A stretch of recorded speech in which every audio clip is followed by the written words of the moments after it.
Yeah, if you. Good morning, everyone. I'm Madonna Guy, and this is the Natural Alternative podcast. Welcome. I'd like to introduce my guest today, David Sheil. David's been studying counselling for many years and has a unique perspective on how grief and trauma have been affecting people throughout this COVID crisis. David, tell us a little bit about yourself. Hi, Madonna. How are you? Good, thank you. About myself. Well, at the moment, I'm studying counselling. Yes. And I'm on just doing my last subject, and then I'll be able to become an accredited counsellor. And during my research, while I've been studying, I've come across quite a few interesting things. And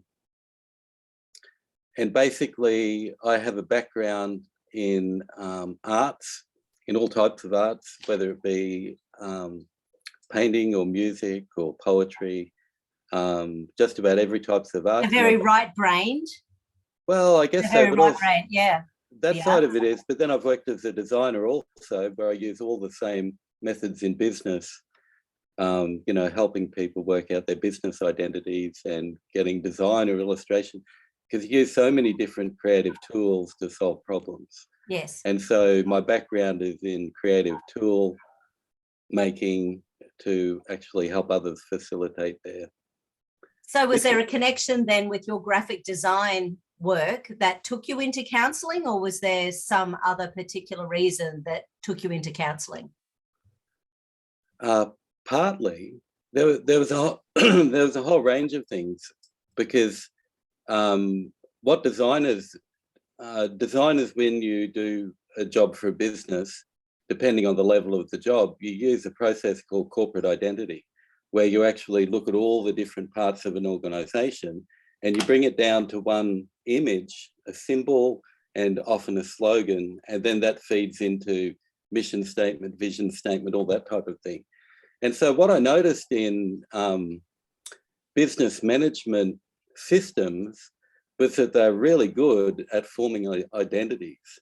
And so what I thought was, and then I started my own design business, and I had quite a few clients who were healers of different types, some naturopaths, acupuncturists, and a few counsellors. And some of the counsellors I was doing illustrations, but they were designing manuals. So I started to get flooded by, obviously, the people who made the theory of psychology that leads to counselling.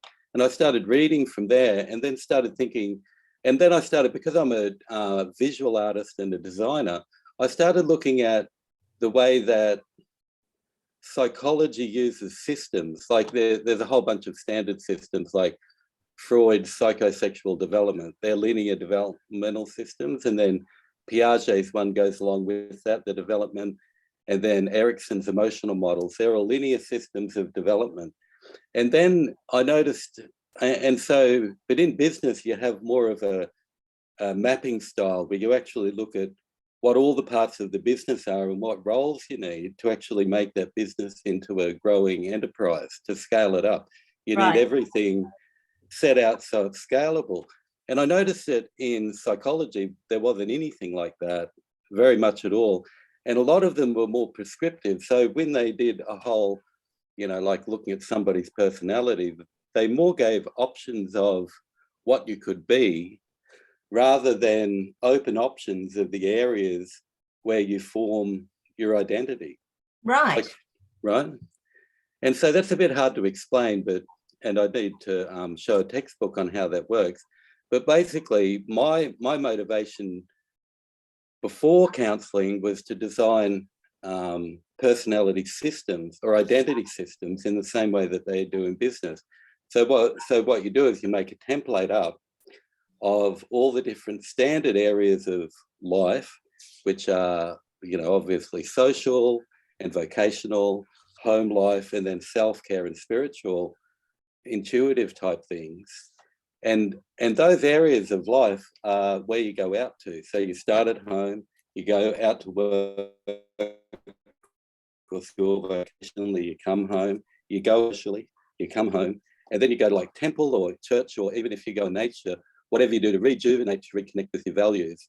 So those 4 areas of life, you can work out what activities you do in those areas and what roles that you play to actually start to, so it's more of, instead of prescribing anything, people define their own roles as how they exist at home, at work, out socially, and what their values and higher aspirations are. So do you find that people fully neglect some areas of their life?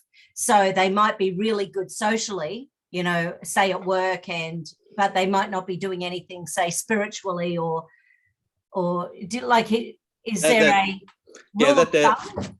That definitely happens. And so that happens in both the social aspects and also the personal aspects.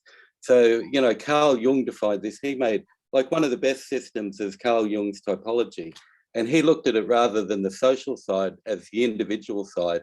And so he divided up, because it's about uniting the whole physical, emotional, psycho, spiritual self. Yes. And so his idea was that his typology was basically sensation, which is body, thinking, which is rational, emotional, which is feeling, and intuition, which is the reading of the unconscious mind. And so those 4 areas, and then they could be introverted or extroverted. In other words, extroverted means going towards, introverted means withdrawing from. And so that he felt that if somebody, and it crossed over, so you have the rational on this side and the emotional on this side, and he called them, and then you have the intuition here and the sensation here. Now, the intuition and sensation, they're perceptual, whereas the emotion and the rational, they're judgmental things. They're judgmental types. He called them psychological types. And so he said that when one was very good, like, for example, if you're very, very good at work, it'll dominate the others. Whichever one's you're strongest in, the others become weak. And so that theory, if you apply that to the social context I described before, if we work too much, we spend too much time at work doing that role gets to the top of the hierarchy, and actually, if it gets all the time and thought, the others get neglected by default. Yes. And I remember a couple of years ago, probably 18 months ago, and we were chatting about it, and you said to me that because I was putting so much research into what was going on with the whole COVID thing, because I've been a naturopath for 27 years, so I was just gobbling up every bit of research and listening to all the virologists and epidemiologists and doctors and people that I could listen to find out what was going on and how I could help my clients. And you made that point to me that there was no balance in my life. Like, that was the thing I was putting all of the energy into. So I wasn't putting the energy into my hubby and marriage. I wasn't putting the energy into the kids. I wasn't putting the energy into my social life without it being about the COVID thing. So I really that's fantastic feedback. Yeah, so it was just one of these things that dings over regularly. It's sort of like stop looking at the research, watch the frickin' television, just relax, chillax, put some music on, pick up the guitar, have a bit of a strum. It's sort of so I've been making more of an effort. Right. The places where it happens very naturally and normally is in parenting and with work. Like, they're usually the two places where people inadvertently end up overdoing that area at the expense of the other parts of their life, which are really important. And they're important because the other parts of the life, I mean, it's true that you've got to look after the kids, right? And it takes so much energy getting enough money, so you've got the work thing, we need this much money, and then everyone likes nice stuff. And the kids are going, we want this. So you can end up doing those 2 roles and virtually missing everything else. And that happens in a lot of marriages. Except so people will tend to become unhappy and not know how to reignite the thing that was already there.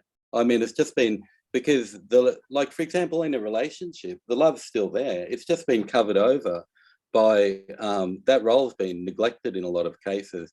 And you can see, like, roles that get neglected easily are spiritual roles and value roles, and in marriage, social roles. And so what happens if you don't have those roles? Like if, just say, because how you define a role is like, I am a something, right? So, so if, like, for example, I am a mother, I am a healer, I am someone who reads, I am a guitar player, I am, Right, right. And the important thing is roles are like, so I call it identity. They're parts of our identity, because our identity basically is our character, because the idea is to be holistic about it. And the reason to be holistic is because to enact change, right? Because if anyone who's coming to see a counsellor usually wants to change something. But one of the most important things to facilitate change is stability. Right? Stability is the best facilitator of change, because, and you can see that even with people who are stressed, they find it harder to change when you're treating them. But stable people they've got enough stability to go, right, I'm going to do this now, and then take a risk. And that risk might be not working so much, and maybe spending some time re-establishing value roles or romantic roles. How do you get people out of that stress and trauma? So when they're in that survival, because I know what I do as a kinesiologist and a naturopath, but as a counsellor, what do you do to help people step out of that survival and stress place so that they can start putting more emphasis on the other things that have been forgotten in their little world? Like, do you have some processes? Well, yeah, sure. If you're just counselling, if I'm going to do a dynamic process with someone, like some people will like to do a whole role setup. And when you do that, what you end up is looking at each of the areas of your life, like your social life. That's when you're out in public, right? So to have a balanced system, you need all of these parts working. And they're standard parts. Social is normal, vocational education is normal, home, private life is normal, spiritual self-renewal life is normal. And with those parts all working, that can bring you to homeostasis, because the homeostasis, like the example you said before, when you were overthinking one thing, you weren't getting homeostasis, so that overthinking and I wasn't sleeping, I was stressed, I was angry, I was frustrated, I was watching all these lies around me, just wanting to shake everyone. But whatever that situation is, the too much thinking, so people with anxiety will have those symptoms, overthinking, or even whether traumatized people, that's always there, this overthinking, can't sleep. And so there's different ways. If you're counseling someone, you can just listen and, be really, because a lot of people just need acknowledgement. Right. A lot of people just need acknowledgement, because especially if you're dealing with issues that are difficult, a lot of people just don't want to talk about it, so they'll argue. Right. They'll react just to stop it. So therefore, the way to get around it is, the more calmer we can become, then these parts of the brain, the middle brain, the limbic system, will actually get some space. And because the thing is, the self-care activities that we do, they actually create space between so the limbic system is reactionary, right? So impulsive people, they don't have very much of a gap between. So that's part of the brain, like the amygdala. So our fight, flight, freeze area. Sure thing, yes. And so even so, sometimes we're even just getting people to learn to breathe when they're stressed. Big, deep in and out slowly. And if you do that a few times, it creates a gap between the impulse, because you're waiting. I'm not going to react now, I'm going to breathe 3 times. And by that time, your thoughts have got a chance to get to the higher parts of your brain, which are less reactionary and more thoughtful. So that's one method in counselling. And then people want to practice that, because everything in counselling you want to practice, especially if you're doing something like CBT, it's very education. CBT for those? Oh, DBT. I don't do DP. That's that's CBT. Yeah, no, dealing with complex trauma isn't my thing. Because the other thing for me is that the latest thing at the moment is trauma-informed therapy, and all the stars are talking about it, Bessel van der Kolk. And I've got no criticism with them, because it's really opened up a good thing. Because what they're doing, they're looking at the whole application of drugs for therapy, right? And they're trying, and because there's so many prescriptions for medical drugs, they kind of want to do this thing where they want to get a better type of therapy to treat the people, because they found that people who are addicted to things, a lot of them have got a really high trauma profile from their childhoods.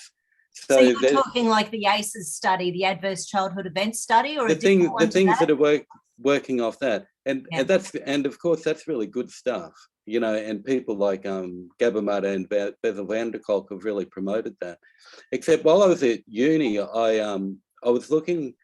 I ended up with really nice lecturers, and I got pushed in a more of a grief direction, because when you're doing family therapy and couples counselling, really people are more grieving than they are traumatized. And it's like with divorce, it's like, you know, kids are separated from their parents in divorce. Really what's underlying is grief and loss, because that's actually what happened. And even though the trauma stories come out, and they're a valid part of their life, except really underlying that is a grief. And if it's like abuse, there'll be like some loss of innocence. There's a loss, because it's actually working out what the loss is. Like when parents break up, the kids often lose contact with the whole parent and their network. I mean, that's really significant level of loss. And underneath, you know, because some trauma, I mean, you know, some of the trauma stuff's really awful as well. Yeah. Like it's really bad. And, you know, so, you know, you'd never want to neglect that. But my approach is, it's a more soft approach to look at the sadness. You know, there's that scene in Good Will Hunting, you know, where they go on and on and on and on. And at the end, he goes, it's not your fault. And what he's doing then, he's more looking at the sadness and the grief. And you can see it comes out, he starts crying. Because, you know, because you start counselling people get emotional. Yeah. Because they haven't been listened to, actually, and there hasn't been acknowledgement of what actually happened. And so getting that, so by giving, Esther Perel uses the word acknowledgement, and it's a really empowering word, because the ego is like blocking acknowledgement. The ego justifies, right? The true person acknowledges. Right. Say that again. The ego justifies, right? But the true self acknowledges. Right. Cool. Like, for example, because, you know, I've married, I've got kids, just say, because it happens all the time when you're stressed and you react to one of your kids or to your wife or partner. Yes. Right. And it's like, you didn't want to do that. Yeah. Right. But by acknowledging it to them, it becomes corrected, because like Dan Siegel, you know, family, you know, he started the whole social psycho, you know, getting all the parts of the thing together. He's involved in that. But he says, sure, we damage in relationships all the time and couples fight. That's okay, except repair as quickly as possible. And same with your kids. Sometimes you just snap at your kids because you've been working for, you know, 11 hours that day, and you come out and like, Dad's like that. And everyone has that experience. So the idea isn't to become to a quiet, but it's like correcting and repairing as quickly as possible. And then what the kids see, they see an example of, okay, things can be really, really tense, but then they can improve. Yeah. There's no cutoff or this ongoing problem that can't be resolved. You just resolve it because quickly. A few years ago, you also introduced me to those guys who developed the 4 Horsemen, the counselling 4 Horsemen techniques. Right. That's John and Julie Gottman. Gottman therapy. Gottman therapy, yeah. Yeah. And I know some clients who went through, well, it was a lot, like 14 or 17 hours of that, and it was absolutely brutal. But yeah, it was for them. Mm-hmm. But they have the best marriage they've had in 20 years. Yeah, isn't that beautiful? Since they did it. So it has just made the world of difference to them. And each time, especially because they've both had massive trauma in their childhoods and past, and then they're 2 broken people in a relationship who are trying to make it work, but it's challenging. So it was massive. Whether you call that broken people, in family therapy, in systems counselling, they use this concept called circular causality. Right. So when couples get together, they're bringing their childhood patterns with them, all the things they learned to survive during their childhoods. Right. And often they're just sibling patterns that are now projected onto your husband or your wife or your girlfriend or boyfriend, right? And so, and those things are well practiced. You've been doing with them for however old you are.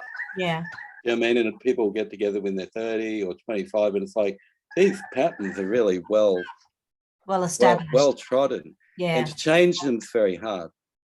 Yeah. And so the difficulty is working out how to, and the reason circular causality works is that often a common example is parents bring the kid in, right? So the kid's got emotional problems, the kid's hyperactive, and all the things that they call, some of the spectrum disorders are very physical and medical, but some are like lighter spectrum disorders.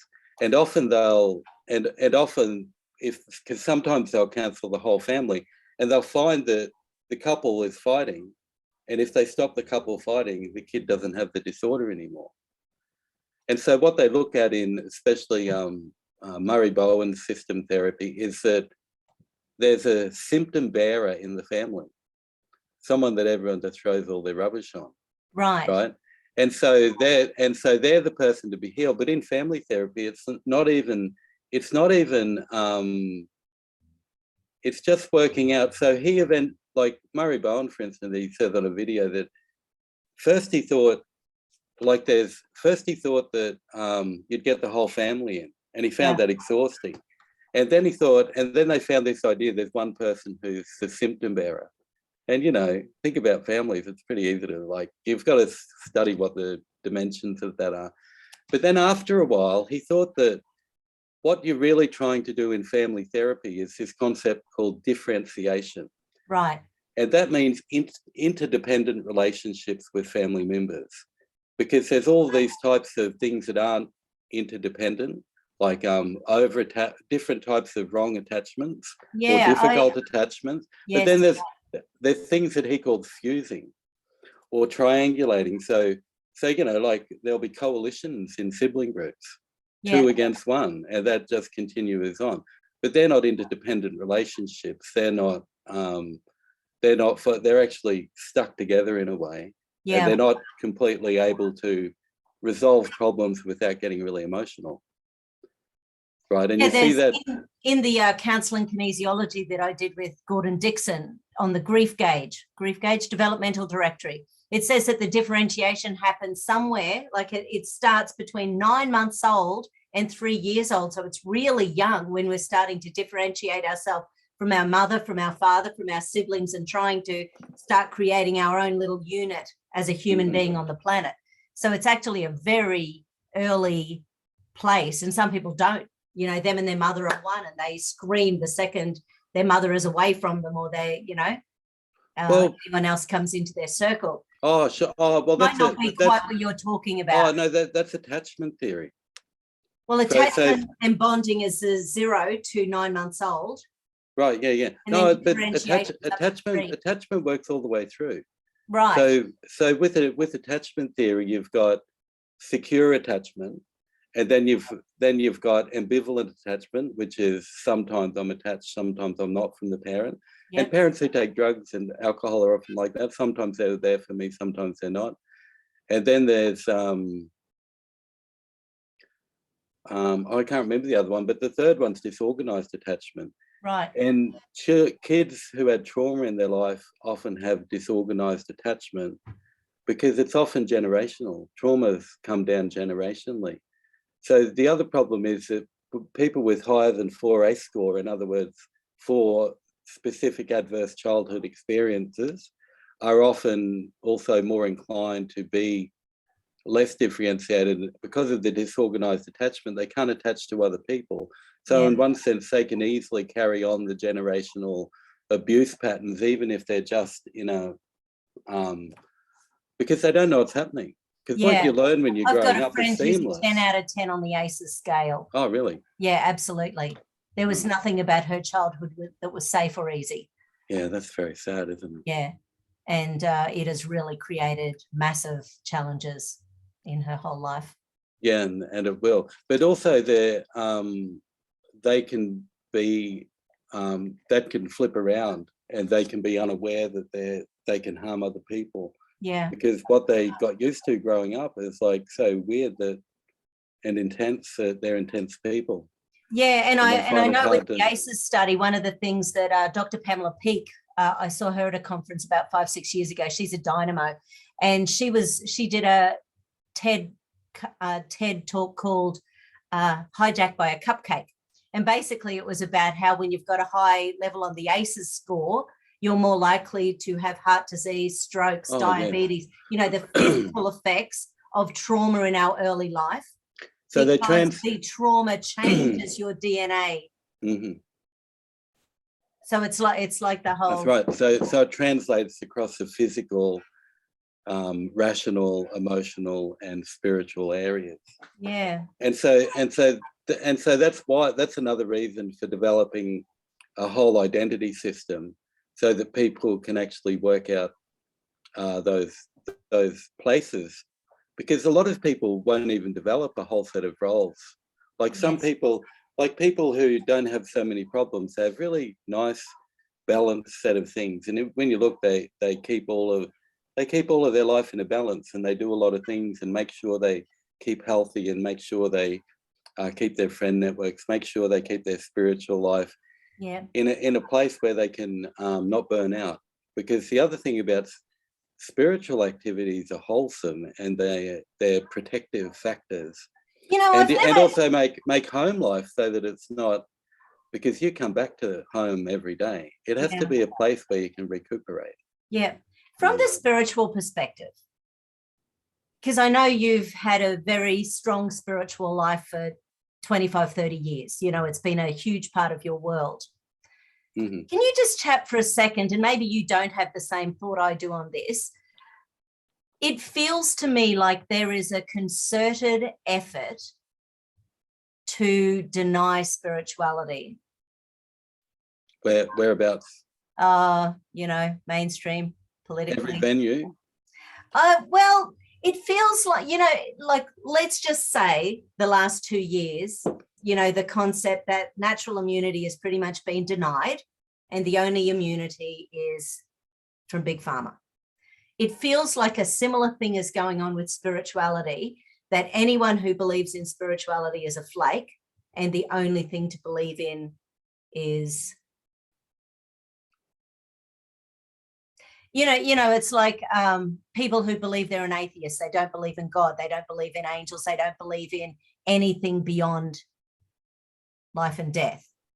Mm-hmm. It's like that is a growth industry. It feels like an industry creating a belief that there is nothing.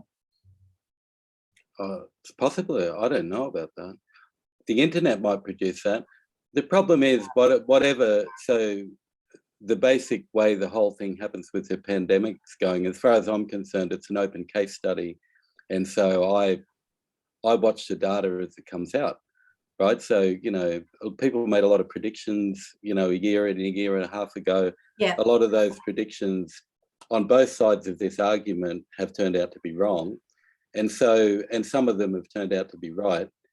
And, I'm not really much of a scientist, but I think that science has always been, you do an experiment and you see what happens, and then you develop it from there. Yeah. And sometimes a hypothesis comes from something you're totally not expecting. So then, that could be right, but there's another problem with the internet, is that the internet, or the whatever you call the people who make the platforms of the internet. Yes. It's very clear in studies, and even very large meta-analysis, that the influence of the internet on people is polarizing them. People are becoming polarized. Right. And so therefore people are already in a position of not being calm.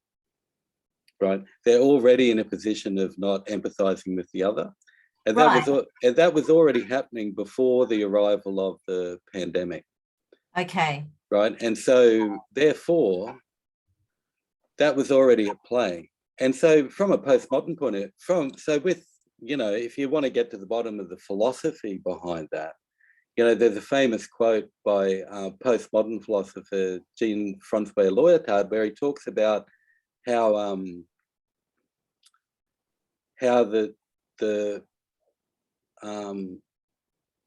no, hang on a minute. What was that again? Sorry, I wasn't expecting to talk about philosophy. No. Oh yes, that's right. He wrote this article, and he basically says in the article that science has a problem with narratives. Yes. And he says that wherever there's a narrative, science will always try to turn it into a fable and make it not exist. And he says science does this by creating a discourse called philosophy. Right now, that's one of the basis of the postmodern arguments, that science is responsible for destroying narratives. Right. Okay. And so this is written in like 1989, perhaps. Yeah. And so it's like that kernel of an idea. The other critique that he said that Lyotard said that modernism, which is scientific, and postmodernism, which is what we're experiencing now, they'll never reach a consensus. And we can see that happening. Yes. Like with the polarization. Polarization says no consensus. And the other thing that he said that was significant was that science, in doing that, was trying to stop people from having a sublime experience in the now. So he said the whole institutions of the science, combined with ideas such as the first commandment, this is what he's talking about. It's a critique on Immanuel Kant's critique of the sublime. And he's saying that basically an idea like the first commandment, saying that you're not allowed to make any images, and how Kant says it's the most beautiful verse in the Bible, that you actually can't experience God. Lyotard says that's ridiculous. He says that they're trying to conceal the sublime from the people. And healers,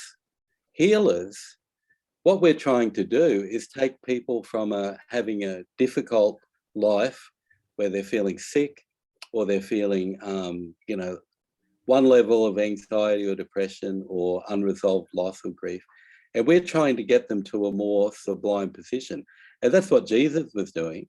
He's like, oh, this person can't walk, now he can walk. That's pretty cool, right? And so that's like an actual, and of course people can't copy what he did, but that is what he did. And Jordan Peterson, I heard him in an interview the other day. It might have been with Joe Rogan, I think.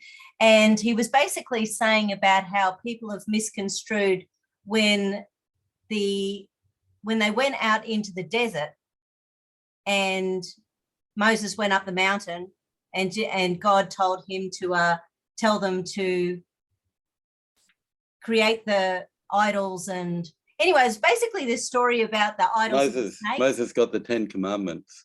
Yeah, and when he came down, they were worshipping a golden cow. Yeah, but then in order to get them past that, God actually told them to have a snake and an idol and to make them look at it, which seems like a terrifying thing to do. But Jordan Peterson was saying it's not a terrifying thing to do. This is one of the things we do in psychiatric terminology or in this world all the time, is you get someone to face their fear, and it makes them stronger. In ACT therapy and stuff. Well, yeah, it can do it. That's got there's different names for that. It's immersion therapy, and I can't remember the names of them. Not keen on that one?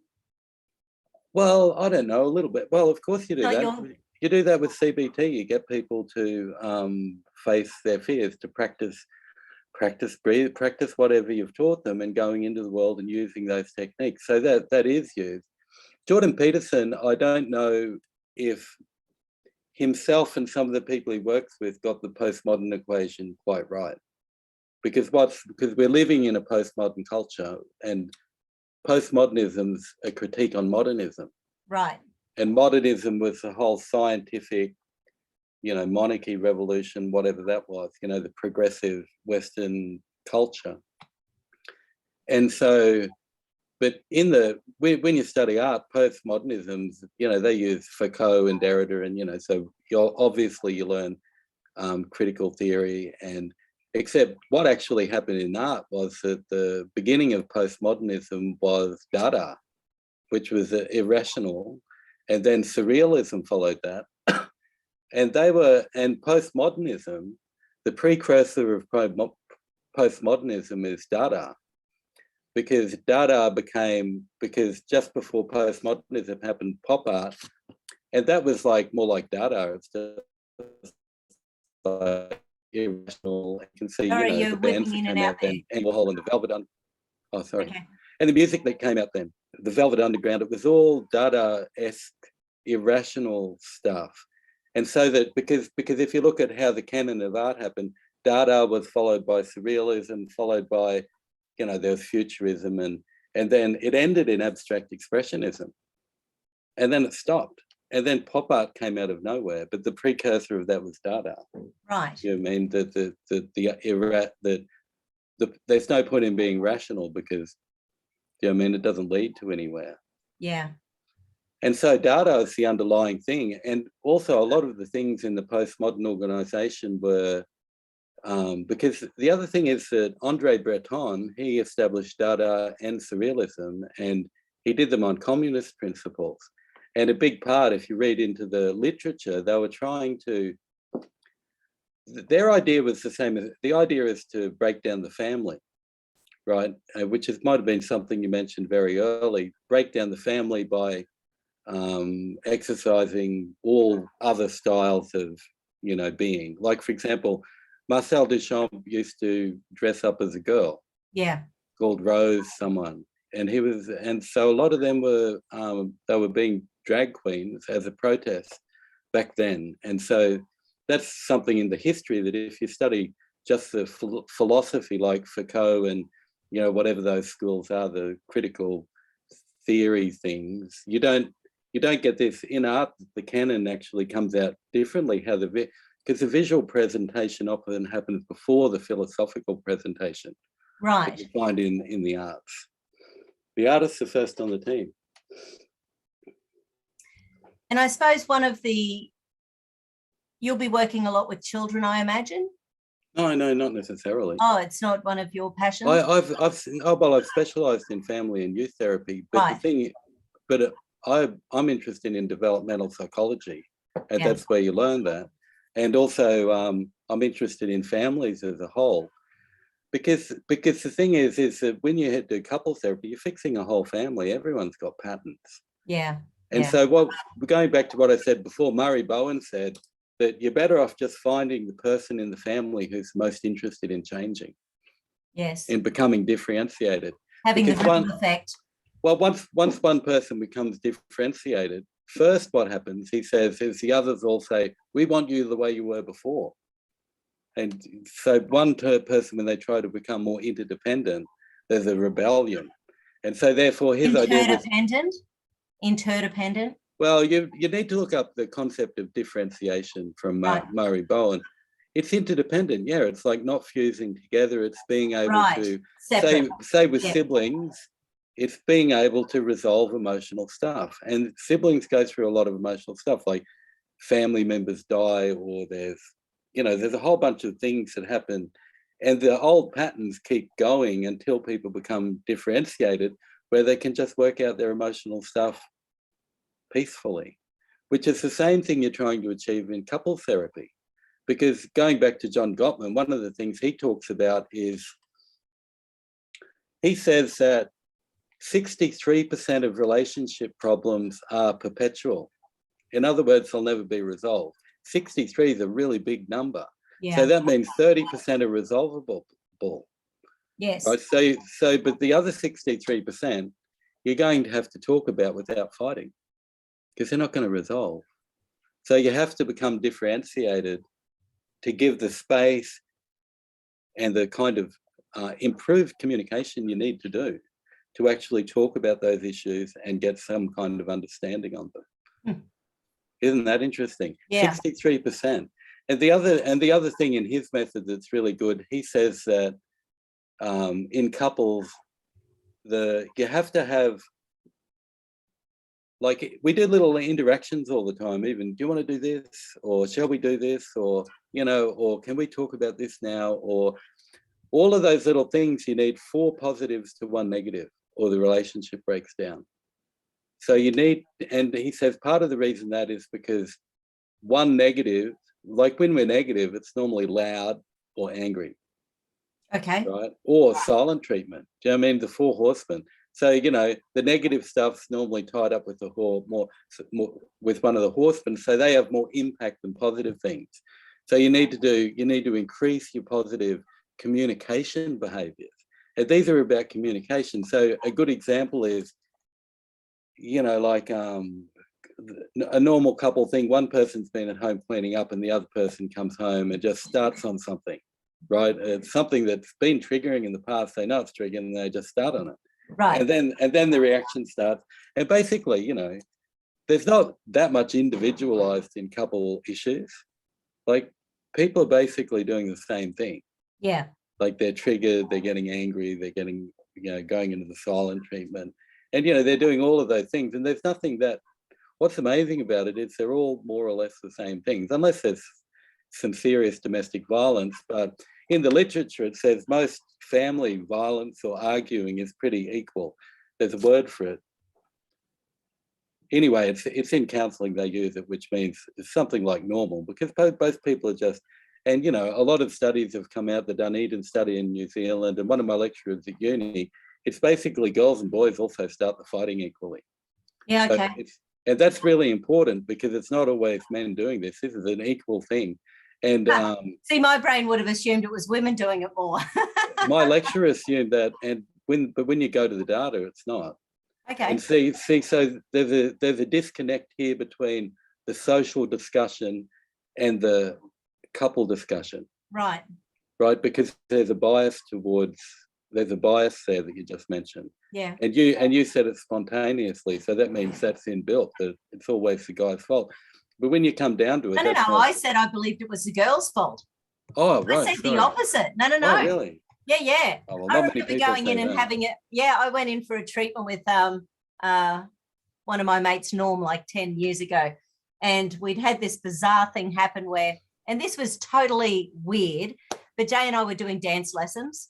I went in for a dancing lesson, and for the first time ever, we had split dancing lessons. So Jay got some cheeky babe in a black dress, skinny little, you know, gorgeous instructor. I got Mario, who was a lovely guy, but I was watching Jay dancing with this cheeky babe. By the time we got in the car, I could barely speak to him the whole way home. He had done nothing wrong. I was fully aware he had done nothing wrong. Right, We'd been married 25 years, you know, and it was the most bizarre thing. So I booked in with Norm the next morning, and I told Norm this story, and Norm laughed at me and he said, "You bloody women, you know, I'm sure you're to blame for 90% of the problems out there." And I said, "Hey, I'm fully aware this is crazy." Well, I don't and think I knew that. it. I knew. I don't think that. I think there's sadly there's a lot of very aggressive men out there, and it's sad that people aren't being taught consent in a holistic way, right. So that they, you know, because the problem is those things are tied up with violence and sex, and they're really awful. Yeah. And, you know, and I don't know what to do. One of the best things I heard recently was Esther Perel said that she's talking about, because Esther Perel I really like as a couples theorist, because she talks about modern eroticism, and that the old systems for marriage aren't working to keep us alive and romantically involved over a long period. So she's come up with a new system, which is really beautiful, and everyone's scared to talk about sex too. And so, you know, because you're talking about, but that's what everyone's doing it all the time, and probably not as much as they want to, especially with married people. Because she says before we get married, we have lots of different partners, and we're faithful to all of them. And she goes, then we get married, and now no one's having sex with anyone. And she goes, as a couple counsel, that's what her experience is like. And so, but she made this beautiful definition. She said, one of the problems is people look at sex as something they do, right? And she goes, but really the proper way to look at it, it's the place you go to with someone else. Right. And by looking at it in that frame, it actually takes away, I'm doing this to someone, which is objectifying. Right. I'm going to a place with this person. We go this place together, right? And then it becomes it becomes a beautiful description. And that's what I said was trying to get to before, that people in their lives haven't, you know, learning from their families and learning to this, like a concept like that's really helpful. Yeah, totally. In couples counselling and in your own home life. Like I said that to my wife, and she goes, "That's beautiful." And I'm like, "Yeah, but that's what it is, isn't it?" Right. except the objectifying I'm doing something is a different thing entirely. Yeah. So that's more of a holistic framing. I'd look at it like that. Yeah. No, that's great.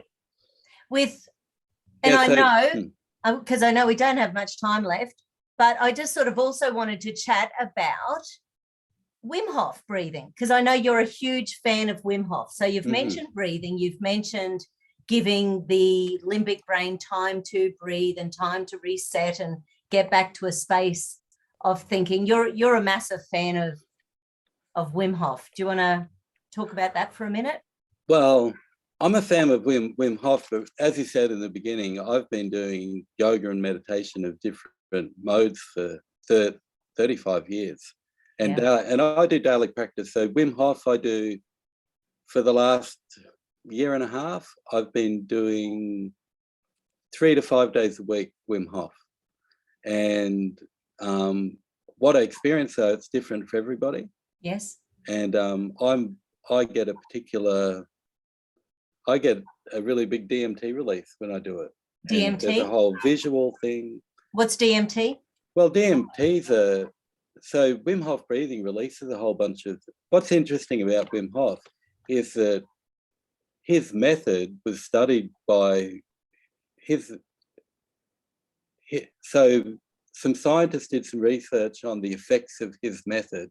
Right. And it won the Nobel Prize for Medicine and Physiology, I think in 2019. So, because it does a whole range of things. It produces whiter red blood cells, produces maybe flexible blood cells for your veins. Blood vessels, yep. Blood vessels. It corrects genetic anomalies. Right.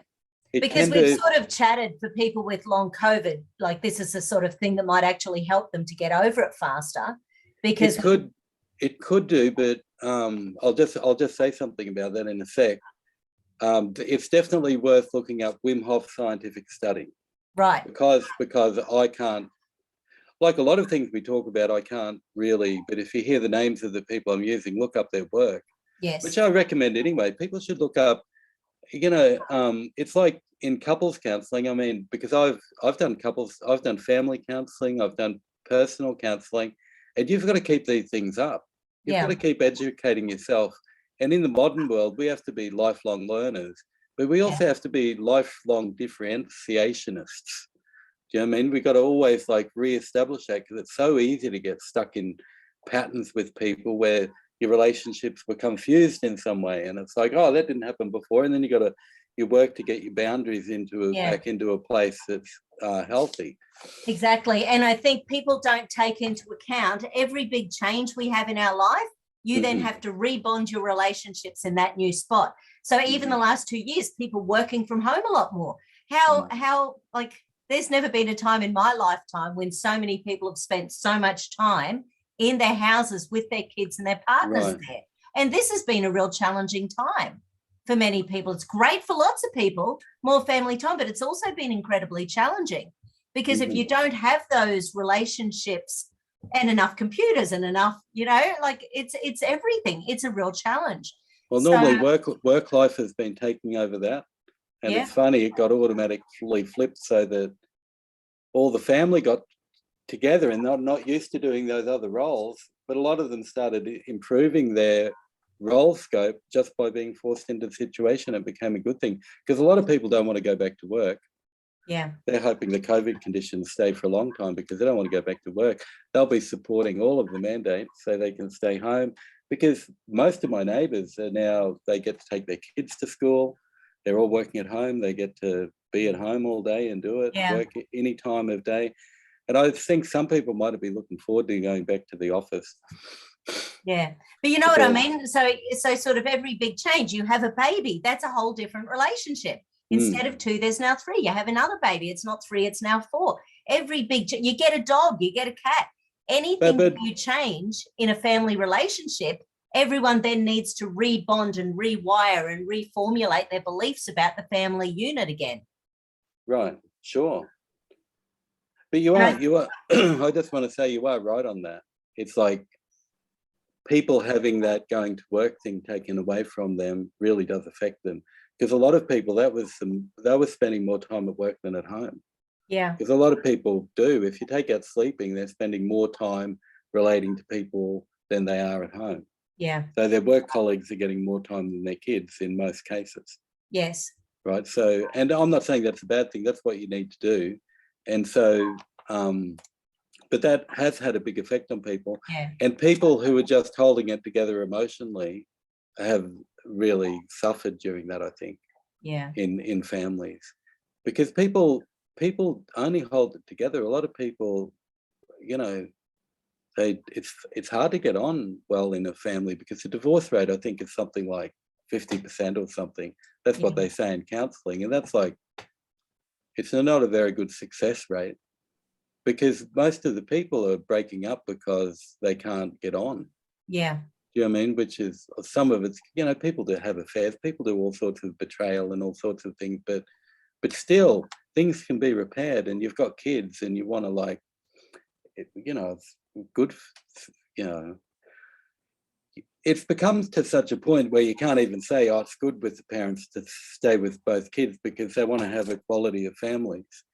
And except the fact is that the data's the data. And so, and I'm not going to comment on it, but it is what it is. So what's the data? The data is that kids are better with two parents, yes? Yeah, but in counselling, you try to do equality of families, and you do that because because you need to empathise with people. So yeah, it's kind of needs to be like that in a way. Yeah. Although the second marriages have a lower success rate than the first ones. Right. And so basically, you know, like, you know, there's a whole bunch of, like, I was reading up some Australian statistics the other day, and girls who self-harm, Yes. four times as likely if there's a step parent in the house. Right. And because, you know, and most custody rates are, I think 80% of custody rates after divorce are mother completely with son, and then 10% are called shared. But of that 10% of shared, it's not 50-50. It's mostly 60-40 or 70-30. So basically, that's the primary home for the kids, and the step parent will be a stepdad, I'd say. Yeah. And so setting that, and so when you separate with the, you know, the kid's dad, even if they, because these days it's like abusive, and it's like, well, the parents are saying that, but it's like Esther Perel says, and they go, Esther Perel goes, yeah, so this happens, they break up and everyone goes, the kids are happy now. And she goes, no, they're not. She goes, I counsel all day. She goes, they say that, but that's not true. Do you know what I mean? Right. Because the dad's the kid's protector, unless he's abusive, he is their protector. Yeah. Right? And the new guy isn't their protector in most cases, in some, you know, like, it's just that there's some things, there's some ways they've gone about describing these things in the name of equality that is sweeping things like loss and grief under the rug. Yeah. Like, because the loss and grief, and the data's on that, of divorce, for kids of divorce, and so many biographies you read, like I just happened to be reading online Edward Snowden's biography the other day, and he's going through his childhood, and then the divorce happened, and his life was changed forever. And you read that in so many biographies, their life's changed forever, and they don't see their dad anymore. And it's like, it's a really sad thing. Yeah. There was no trauma there, but it's still really sad and really life-changing. And that's why I believe in the grief and trauma-informed therapy, because really, in more cases, that's what's really there, not trauma. There's loss. And even when there's trauma, like I've had some trauma in the past, except in my case, it was because of what an institution was doing. Yes. You know what I mean? And even though you're traumatized, you're actually sad about not being able to resolve a problem. Yeah. Right, that's all. And that's a grief thing. And then when you get to the bottom layer, you realize, oh, that made me really sad. And because the trauma symptoms come up, like, you know, stress, overthinking, anger, you know, all of those things that happen, standard set of trauma symptoms, you know, with, you got to tick the boxes in every category. And then it's like, and then you go, but then you go through the counselling process and you can fix it really quickly. And you go, there's another reason I wanted to become a counsellor, because I go, that's really amazing. And so a further step, so to bring this all together with the identity practice that I'm developing Yes. is that when you work out all your roles, you actually work out each role and then you measure them. So where you are at the moment and what your ideal is. Right. And what I was saying before about having stability to keep balance in a system is that when we have all of our roles, we're self-aware of all the roles we have in our life. Like that might be, like I'll give you an example. Like I'm a brother, I'm a dad, I'm a husband. Do you know what I mean? A lover. I'm a these are things that, and then I'm a gardener. I'm a I'm a household engineer. I'm a counselor. I'm an artist, and so there's all types of things. And when you have all your roles in front of you, and you can see which ones, just say if you want to look at it, you can measure it in different ways, but I measure them with numbers. So 5's like competent. Like for example, as a counsellor, if I do that role, I'm allowed to practice before I qualify. You don't need any qualify. So I can call myself a 5, say. And when I graduate, then I'll be able to say I'm a 5, right? But maybe I want to be an 8, So 5 is okay, good, qualified. But say 7's good, 9's great, 10's awesome. Do you know what I mean? And under that, if just so I'm a bad, I'm doing under that substandard. Yes. Or learning. So I might be a 3, but I'm a student, so that's okay. Yes. I just started. And so when you lay out people's roles, a lot of people have got highly developed roles already. Like they're already a good mum. Like if they look at mum, they'll go, yeah, I'm 7. Yeah, I'm happy being a 7. Yes. No, I don't want to be awesome. I can't do everything perfectly. Yeah. So when you work out roles, you actually find all of these things that because people aren't very self-reflective, and especially with the way things are these days, they find all these things that they're really good at and roles that they've really highly developed, right? And they're their positives. Yes. Right? And they're not being aware of them, because when people have a problem, they're just thinking of the problem. Yeah. But they're Right. forgetting about the whole positive side, which is a joy-informed therapy. How wonderful. Exactly. Because so much counselling is about the horrible stuff, and it's like pulling teeth and right. And it's creating. And you can do that stuff, except I'll give you an example. Like I had a melanoma about 15 years ago, and I was doing family counselling at the time, just and because it was causing problems, and I didn't have any future picture. All my global goals were just, I couldn't even think of them because I thought I was going to die. I had no future orientation at all. It was all just in the current here perspective, getting through each day. And there were no global goals because I thought I was going to die. So what was the point in thinking in the future? And I've just noticed that future orientated counselling is like really powerful, because you're talking about people. Because I was reading there's one really interesting author called Ankie Snoek. I can't if that's got it right, but she's Dutch, and she quoted in her one of her essays that from another source I can't remember, but generally we think our future person is more authentic than our current person. Right. And so when you lay out, because our future person has got more things in place that allow us to live our best life, or like what's the thinking behind that? That was from studies. So okay. I don't know, but I just read that and I went, wow, that's really amazing. Interesting. And then it becomes how can you project your future self, right? So it becomes that. So our current self, we've got a problem, but what's the future self look like? That's really helpful, because that future self is a goal, it's an ideal, it's a value, and all of a sudden you're looking at a particular role. Just say, I'll give you an example. What's the role that you'd like to look at? So I am something that's anything. Successful podcaster. Okay, so if you look at successful podcaster, so at the moment you've been doing some other work on YouTube for a while. Absolutely, I've got 15,200 glorious subscribers. Okay, so currently you look at yourself now, and if you say I am a podcaster, so podcaster, right? Yes. And currently in the present, I am a number. What would you call yourself? Say 5. Say 3. Oh, you think you're a 3? Well, It doesn't matter whether you rate yourself high or lower in self-assessment. And what would you like to be? Oh, I want to be a 10. Give it to You me. want to be? Oh, you want to be? Yeah. So you want to be an awesome podcaster? I want to be an awesome podcaster. Absolutely. Okay. So if you say you're 3 now, and then you want to be a 10, right? There's like 7 steps in there. Okay. Right. So you've got so, but then you can think, but then you can automatically think, oh, if I was a 10 podcaster, what would that look like? And what sort of steps might I need to do?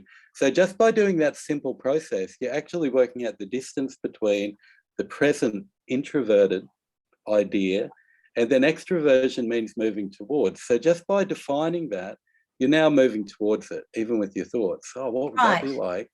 And then just by doing that, you already know some steps. And because, yes, and obviously I'm very green with technology, and I know there's stuff that I can. Right. So you start to see the steps that get you up to there just by forming the picture. Yes. And also the other thing is that, so that future picture, it, so you want to, like that is like that's like because it's an ideal, it's like a goal. It's also like a rudder. Yes. So when you do goal setting really well, it stops you from distracting behavior, stops you from, it keeps you on track. It's a rudder, it's a future picture. And that overcomes the thing you said earlier about what people were talking about. You were saying that people wanted to insist on everyone being atheists. Yes. Right. If I was going to take an issue with that, it's that they're presenting people from projecting future pictures. Because if, just say, I'll give you an example, just say, so I belong to a particular religion with a particular idea of God and a particular idea of what might happen after death when you go through death. Yes. It's like, I can manifest a future picture to there. It may not be that accurate, but just that manifesting future picture, right, in a particular circumstance, I mean, that makes you feel really good. Yeah. And because Esther Perel says everyone should have a secret garden. And so, we want to cultivate our internal garden, as well. And that's where our future pictures start thinking. It's all this internal thing. Yeah. And to say the other thing to tie that up is that by having all your roles set out in front of you, you can see all of those positives that you're already good at. Now let's look at a role of yours that you're already like really good in. What's something that you can say I'm already a 7 or an 8? I'm a master naturopath. Okay, so you're give yourself a 7 or an 8? Yep, absolutely. And you're happy being an 8? Absolutely. Right. So there's an example of something that is stability in your system. Yes. Right, that's a stable factor. And because stability, being aware of the stable factors, when you want to change, they're your stable base that keeps the thing balanced. Because when change happens, if you want to change, if you want to work on an addiction, or if you want to work on anxiety, or if you want to work on differentiating, you know that the rest of the family is going to rebel a little bit, right? So you've got to be strong, and that's where you need your, because they call it congruent. That's congruent. I'm a 7, I'm an 8, I want to be an 8. That's like, yes. You know what I mean? So the things you've mastered in your life, they sit there as your achievements right in front of you, and you see your deficit role that you've got a problem with, and you're like, it becomes this workable object amongst many better things. Yes. I know that's harder for people with, really harder like life difficulties, because some people, it's hard to pick up the joy. Do you know what I mean? The joy informed from their past, because they get so focused on the difficulties from the past, and because the problem with past difficulties is trauma. There's like shame, and it invokes all of these. It brings up things in the present, and some of those if people still have those past traumas in their present, so abusive family members who are still abusive family members, and you have the choice for some people of just cutting your family off. But cutting off's just as bad. It's not. Yeah, it's not an easy thing to cutting do. off isn't a differentiated position. Okay. Bowen talks about that. Cutting off is still a problem. You want to be able to, just as in marriages, being able to talk about things in a calm way and staying calm with your family. Yeah. Believe it or not. Except the thing is that because I've experienced in my family life that it is possible, like to hardly ever fight and argue, to Like, it's actually possible. I remember Yeah. reading that in this book called Breaking the Cycle by Paul Friedman. He goes, all this is possible. And I remember we're looking at ourselves going, no, it's not. And then we worked on it and it was. And I'm like, gee, that's amazing. Yeah. Vicarious joy. So vicarious suffering, people in front line, they can get very traumatized. But if you work on because one of my lecturers, he said that to me, he's Alan Richardson. He said this thing that he goes, when you're doing couples therapy, you get to see improve in front of your eyes. And he goes, that's vicarious joy. Right. Right? Vicarious, you actually get to enjoy that with them. Yes. And I think he'd spent some time in India, and I went up and looked, I'm like, how does he get that? And when you look at the Sanskrit words for empathy, right, we always hear about the Buddhist idea, on the suffering of others. And Yes. and one of those words is karuna, and then there's another word that means sharing the joy of others. So that's vicarious joy, and that's why when couples are fighting, they're not getting the vicarious joy, right? Yeah. Which is what you need to actually not become burned out, because too much vicarious suffering. So for example, people get vicarious trauma from someone being traumatized near them. Or people who are counsellors who do the really hardcore mental health stuff from, abused women, abused children, they get burnt out, right? And one of the things about burnout is your whole belief system changes. Different to post-traumatic growth, but they just can just not believe in anything anymore. So Yeah. and that's not vicarious joy. But the vicarious joy, so the more and more we can share joy with others and with our partner, that's what starts happening when you get better partner relationship with your partner, right? It's like it's just more joy together. Yeah. Yeah. So joy-informed therapy, I think, is future-orientated and you can't make that happen. You can't make that happen, but by releasing the old stress and allowing the future to be forefront of your mind as opposed to not even being thought of, that allows the brain to start feeling more safe and secure. So more feel-good hormones are going to start. They will, but you can't do one without the other. You still have to work on the, because I was reading a study the other day, because I knew this was a phrase, but I didn't know they actually studied it, but there's a relationship between depression related to past things and anxiety related to future things.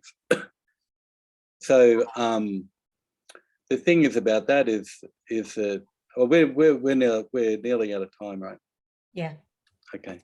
Yeah. So anyway, we could do more another time, but the reason that differentiation is so important is because differentiated people are hopeful people, and the reason that they're hopeful is because they've learned how to actually set a goal and achieve it. And so counsellors who use hope, their hope can be more powerful than the client's hope, because as a hopeful person, they're used to actually solving problems that actually work. Whereas a lot of people they have wishful thinking. Right. And it's like, and even though they will make goals about that, it doesn't work because it's not connected. So another thing about hope that I've been studying, another one, I had some good lecturers, wrote a book on hope, and it's that hopeful people can actually connect future goals that actually work. Whereas a lot of people are stuck in, like in magical thinking or all types of things where they make these goals, but they don't work out. Do you know what I mean? Right. It's like a wishful thinking. They're not doing anything towards it. They're not focused on it. No, and bad counselling could be like that, bad couples counselling, like they try to, like I had a friend the other day, she said she left a counsellor that she'd been seeing for 10 years. And I go, why not? And she goes, because there wasn't any goal. Yeah. And the whole point of counselling is working with people's goals, finding out what are their goals, not my goals, what are their goals and their values. They've already got the internal resources, they've just forgotten about them because they've become usually so busy that they've forgotten. And it's usually just busy. It's not any willful thing. They've just forgotten about their the things that keeps them spiritually balanced, which might be just doing meditation and breathing every day. Yes. But the one thing I say about Wim Hof is that you have to be careful with the vaccine thing, because if people have some of the side effects from the vaccines and also the disease itself is like myocarditis. Yes. And you have to rest. Yeah. So you might actually pump the heart fast. Doing Wim Hof you should definitely do that on case by case basis. But for all healthy people, functional medicine doctor, right? So someone who knows how to. But that's important with some of the current issues people might be having around the disease, or because an Israeli study came out last week about the incidence of that, and so it's like people have to be dealt with myocarditis. Yeah, you know, they have to be careful with that about breathing, and if they do have that, like it mightn't be very massive numbers, but they've found that there's more than they thought, and so people with that have to be careful, because some people who had myocarditis they were doing exercise and some people died. I thought. Well, I do know, like even going back 5-10 years ago, I remember I had a few clients at the time who were triathletes who had viral myocarditis. And at the time they were looking at people who were elite athletes having on average 6 upper respiratory tract infections per year. So they had a higher rate to the normal population. Yes, because their body's running on adrenaline so much. Right. Because they're getting up they at 4 o'clock in the morning. Yeah, they're getting up early in the morning. They're doing huge amounts of training. If they're not looking after their bodies as well as potentially they could, then it becomes an issue where they're putting more damage to their body than they're repairing their body. Right. So therefore, so it was studies with things like, say, echinacea and astragalus and some really good herbs and what that could do for these long-term infections, and the infections go down and the protection to the heart. But the problem was that's an inflammation thing. Well, viral myocarditis. Itis means inflammation. Myocarditis is inflammation of the heart, and it's often the immune system attacking the heart. Pericarditis is the whole heart being inflamed. Oh, that's out of my realm. Yeah, so basically, and both of them have a higher risk factor for strokes and heart attacks and things like that. Right. So at the time, we were using things like coenzyme Q10 to support the cardiac tissue. There's all sorts of things, magnesium and stem enhance and all sorts of bits and bobs from a naturopathic perspective. And then people can actually repair the heart tissue, which was... But with the COVID thing, from a counselling perspective, so many things have come up in studies, like, for example, grief. Yes. Normal grief circumstances that people were normally managing are now turning into complicated grief, which is normally fairly rare. So there's a lot of issues like that have become stronger, or preclinical symptoms where people have anxiety and they're not really sure, or people are depressed, just because they don't have the normal things that they're going to. Yeah. But that might pick up soon.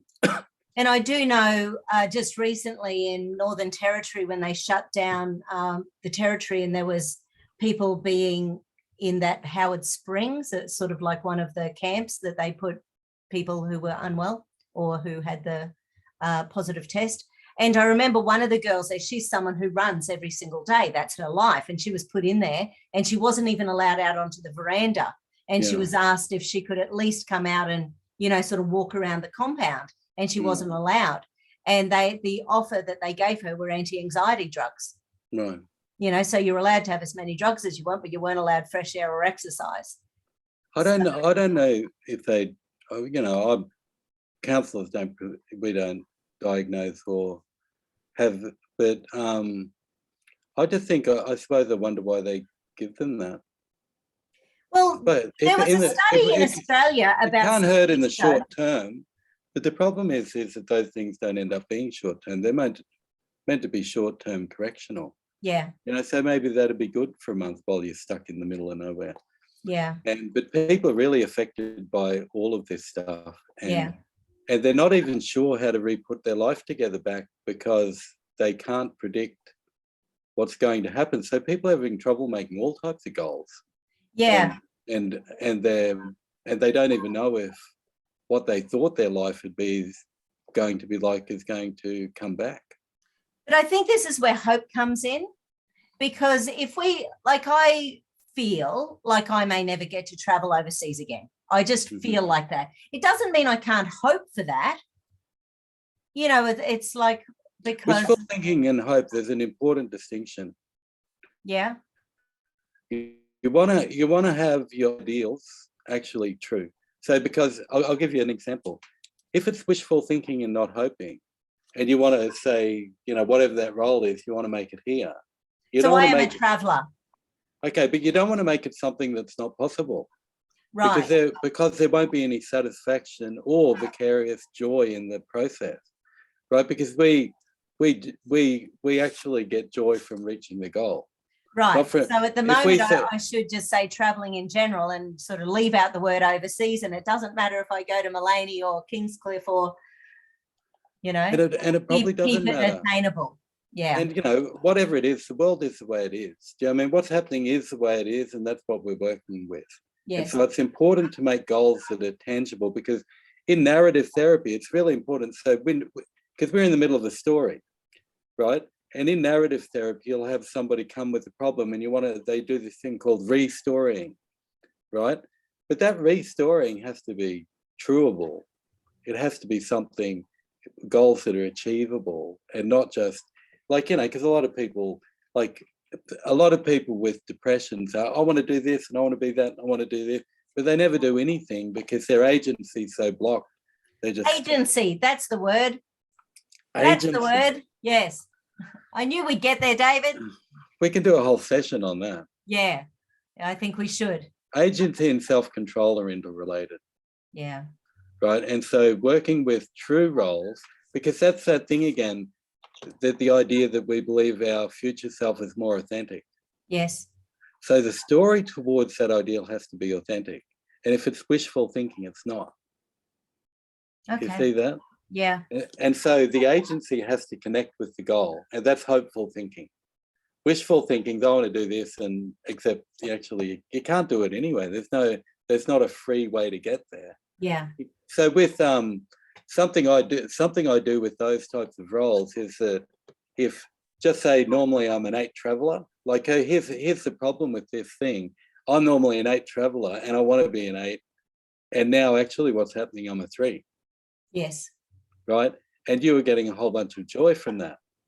Yes. But because of the regulations, you're not getting that joy.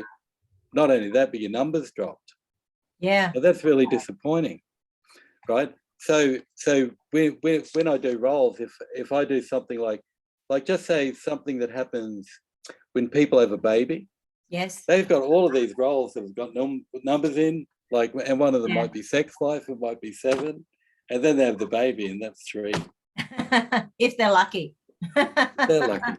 And so what you got to do on the left side, you write 7, but 3 at the moment, temporarily, right? And then you work towards, and then you want to, because that's a problem. So many people have that trouble in marriage. But then you want to work to a realistic new number. Yeah. You might never get that 7 or 8 back, but you might.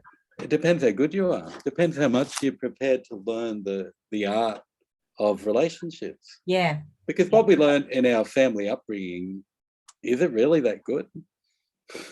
It's the sex education we received now. I mean, really. No, it's probably not where you're supposed to get your. So we can learn much, much better ways, and the ways are available. And what I see is the best theory coming out isn't really disseminating into society, because at this age, I've seen so many people around me divorce, and everyone understood what I was doing. So they'd all, people had talked to me about it. And basically, I see that people didn't try very hard. Yeah. They didn't try very hard at all. They tried. People who broke up in their marriage, so many people that I saw, they kept worrying about money the whole time. Well, I find and especially their share, they kept worrying about the kids, but they didn't spend any time trying to improve their relationship much at all. Yeah. And I find that most women, especially middle-aged women, they have just spent so long doing the whole mother thing, the second job, looking after the whole household and everything, and they don't feel, they often, when you ask them, and I know you'll have found this as well, when you say, well, what do you want in this relationship? And most of them can't see the relationship lasting another 5 years. That's probably 90% of the women that I see, because it's been such a poor relationship for so long. They simply have lost their hope with that relationship. But what happens in that is that, you know, I could say a lot about this, but the thing is that I'm unhappy and it's your fault. That's what's going on. But that's not what's really going on. I'm unhappy because I'm actually not doing the things that bring me joy. Russell Brand did exactly that the other day. He said, it's not getting a new boyfriend. Yeah. Which is what they're doing. So, you know, because they say, oh, the relationship won't last for 5 years. And then they leave, right? Because, you know, I've seen around me at least 50% leave. Yeah. And then, except what do they leave? They leave into a new relationship. And this is the girls pushing this in most cases. I don't see many boys having affairs these days. I see the girls leaving and getting with a new guy, and they've got the kids, and now they got the kids with this new guy that the kids like sometimes and usually don't. And so, you know, but we've got to be equality to families, except the thing is that Esther Perel says, if you're feeling dead in your relationship and you feel like having an affair, you've got to work on the relationship. Yeah, absolutely. You can bring it back. You're in love. Remember, we were in love and we like made marriage vows and, you know, we felt all these things. They're still underneath. They were still underneath, but we were doing all these other roles that made us feel good then that we're not doing now. And it's my fault that I'm not happy. Okay. So what would the top 3 things that people can do in their life today that will just start helping them feel a bit more joy? What would you think? People could spend time. The thing is, all of the best psychology theorists are writing books. Right. And whether that's on family relationships or any type of therapy, they've all got book launches. You can listen to them online. Right. So listen to amazing therapists online. The ones, so the ones you've been talking about, obviously Esther Perel. Oh, well, in family counselling, Esther Perel and the Gottmans. The Gottmans, John and Julie Gottman. Yep. Well, any of their stuff, look it up. Yeah. Because psychoeducation, I've learned that actually we have to re-educate ourselves. Yeah. The way that people are doing, the way I was thought relationships would work, it actually didn't work. Yeah. Right. So a lot of people can't afford counselling. So sure, see a counsellor and a good one, find a good one that does a good job and do that, but psychoeducate yourself. The best people are like Dan Siegel in relationships.